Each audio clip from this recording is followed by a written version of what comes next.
Donc, autour de la table, dans cette première partie, Sylvain Mousse. Salut Sylvain.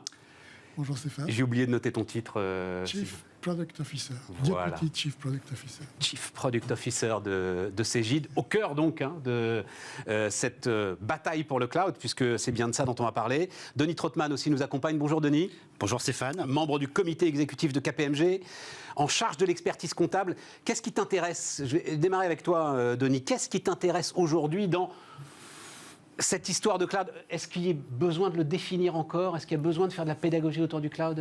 J'espère plus, je veux bien le faire s'il faut le faire. Mais allez, très rapidement au cas où quand même.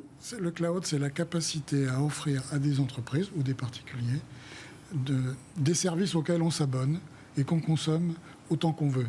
Donc c'est totalement mutualisé, totalement virtualisé et totalement élastique.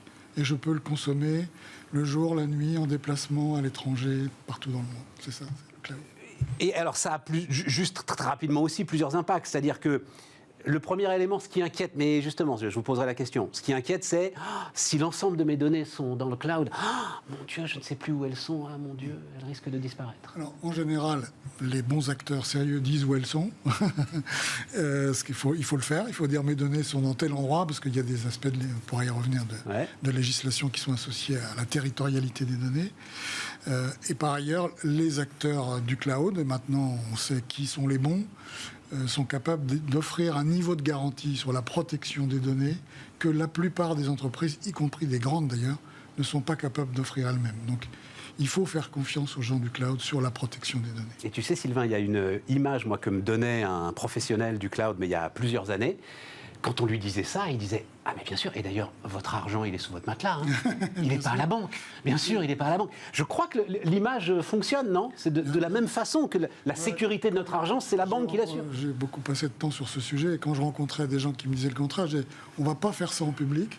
On va s'isoler tous les deux, je vais vous poser 3 questions, et normalement, à la 3e, vous rentrez chez vous en courant pour voir ce qui se passe sur vos données. Et vous allez signer avec nous, c'est sûr. » Voilà. Tu les as en tête, les questions? Est-ce que tu donnes? J'ai envie de les connaître, les questions. Quelle est la dernière fois que vous avez essayé de réutiliser une sauvegarde de données? Parce que tout le monde croit que les données sont sauvegardées dans les infrastructures on-premise. On-premise, c'est sur site. Oui, donc au mieux, elles sont sauvegardées, ce qui est déjà, dans beaucoup de PME... Et ensuite, est-ce qu'on a essayé de les réinstaller? La plupart du temps, on n'a jamais réessayé. Donc la première fois qu'on réessaye, ça ne marche pas. Et donc les données...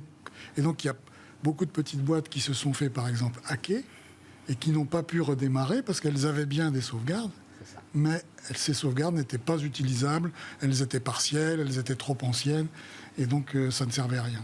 Et donc les grandes... Pour la question de la sécurité, c'est devenu tellement complexe. Il faut beaucoup de moyens pour avoir les compétences, l'organisation, les outils, pour être capable d'offrir et la résilience et la protection nécessaire face aux menaces globales de sécurité. Et donc, c'est un des avantages premiers du cloud, et c'est un des avantages qui va encore grandir. C'est-à-dire on parle de la pandémie du virus de Covid, mais il y a une autre forme de pandémie qui sont les attaques virales, puisqu'elles sont mondiales. Mais au-delà, Sylvain, au-delà de la sécurité, il y a un autre élément qui est, alors je vais le dire avec mes mots à moi, mais la puissance de calcul. C'est-à-dire que le cloud, finalement, vous permet d'avoir simplement la puissance dont vous avez besoin au moment où vous en avez besoin, et de ne pas, en fait, surdimensionner des équipements qui ne vous serviront que peut-être une semaine dans l'année. Il y a 2 avantages à ça. Il y a un avantage opérationnel, c'est-à-dire j'ai un surcroît d'activité. Je suis dans une infrastructure élastique, donc je sais faire face. Mon business marche bien, ça s'accélère plus vite que prévu. J'ai pas besoin de réfléchir pour savoir comment dimensionner mes moyens. C'est élastique. Et donc ça, c'est un premier avantage pour les gens pour les entrepreneurs, c'est fondamental. Et le deuxième, c'est que je maîtrise mes coûts, puisque le coût est indexé sur le volume.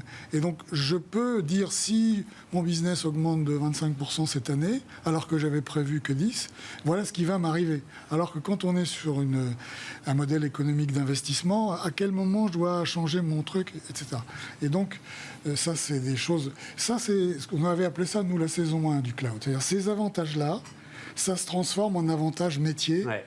pour les entrepreneurs, quel que soit le métier. C'est-à-dire, je vais pouvoir mieux faire mon métier parce que j'ai réglé des problèmes techniques que moi, PME, je ne savais plus trop faire. Restons sur la saison 1 avant de basculer à la saison 2. La saison 1, donc je me tourne vers Denis. Est-ce qu'aujourd'hui, vous accompagnez des PME, KPMG, autour de ces affaires d'expertise comptable?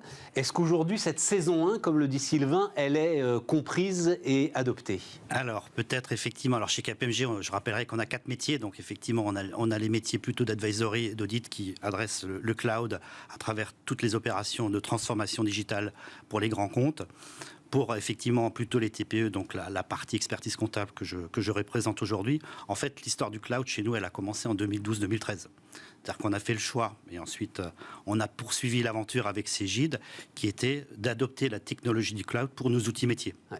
Pourquoi on avait fait ça à l'époque? On voyait bien que c'était la technologie, et je pense qu'on était relativement en avance, que c'était la technologie qui allait nous emmener vers le monde de demain. Ça nous a donné, parce qu'on a 200 représentations sur le territoire, ça nous a apporté beaucoup plus de flexibilité. Exactement. En termes d'infrastructure.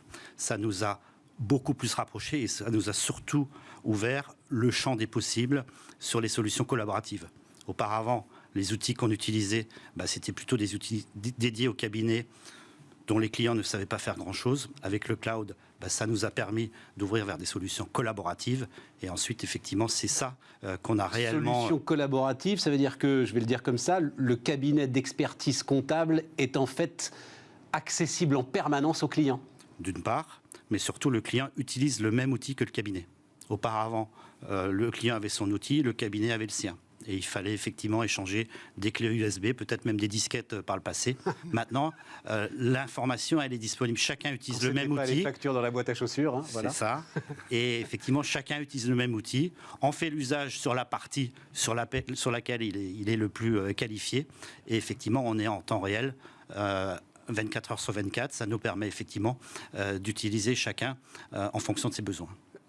Enfin, vous mesurez en permanence, j'imagine, les gains de productivité que vous faites avec cette solution. Et vos clients, à vous, les mesurent aussi en permanence? Tout à fait. On les mesure et je crois que ce qui est important de dire, après effectivement une période de démarrage dans les années 2014-2015, je crois que la pandémie aussi a vraiment donné le booster ensuite. Je pense qu'on a vraiment accéléré. Je pense que sans le cloud, mars 2020, je ne sais pas, quand on a un petit peu les statistiques de la profession, 15% de la profession était dans l'impossibilité de fonctionner parce qu'on était encore sur des solutions d'infrastructures anciennes.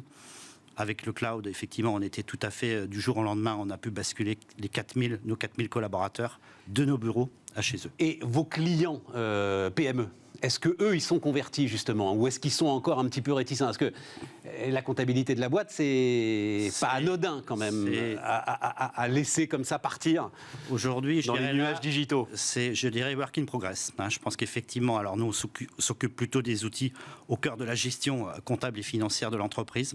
Ensuite, effectivement, l'adoption de ces outils, elle a beaucoup avancé sur ces dernières périodes. Ensuite, il y a également des outils métiers, lorsqu'on est dans les différents secteurs d'activité. Et je dirais l'adoption, elle est un peu plus lente.